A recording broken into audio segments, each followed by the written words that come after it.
beautiful Sunhearth mountain dulcimer, again made by Walter Martin, and this is from 1983.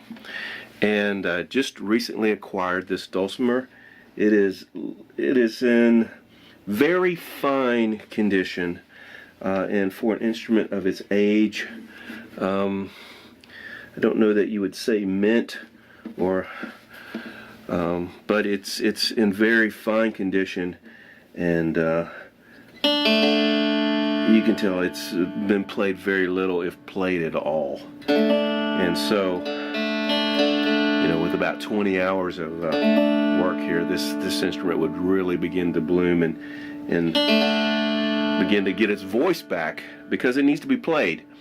But I'm a collector of Walter Martin dulcimers, and so this particular instrument I purchased because it basically is in stock condition.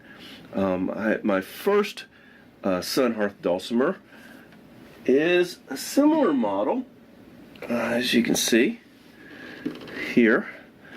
However, the wood tops are just a slightly different. The one that I have in my right hand, I believe, is a western cedar, and you know, that might be a cherry top.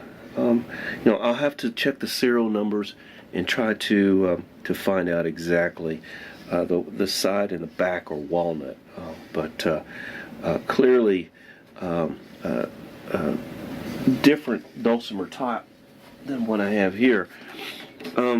This particular instrument I just love, but when I acquired it, it had installed on it fully chromatic frets. Back in the 80s, there was a I forget the name of the fret, but they were removable frets, and so they were made out of metal, and they had a slot, and you could put the frets where you wanted to on there. And I thought that on this particular instrument that you know, it just really ruined the instrument, having all those frets on there.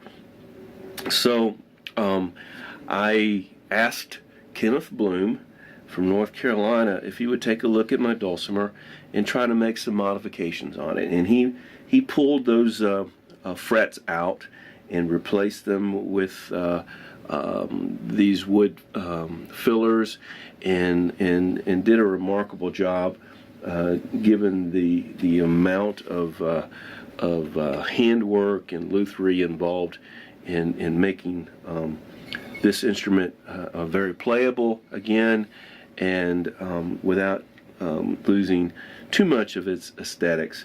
But you know, even after having the dulcimer somewhat restored, I was never quite satisfied. So I've always been looking for other Walter Martin Sunhearth dulcimers, and I acquired a teardrop several years ago, maybe 10 years ago, and again, another very fine instrument, but this particular one has the violin peg head, or pegs in it, and the scroll top, and teardrop shape. The other two dulcimers are hourglass shaped for those non-dulcimer players out there.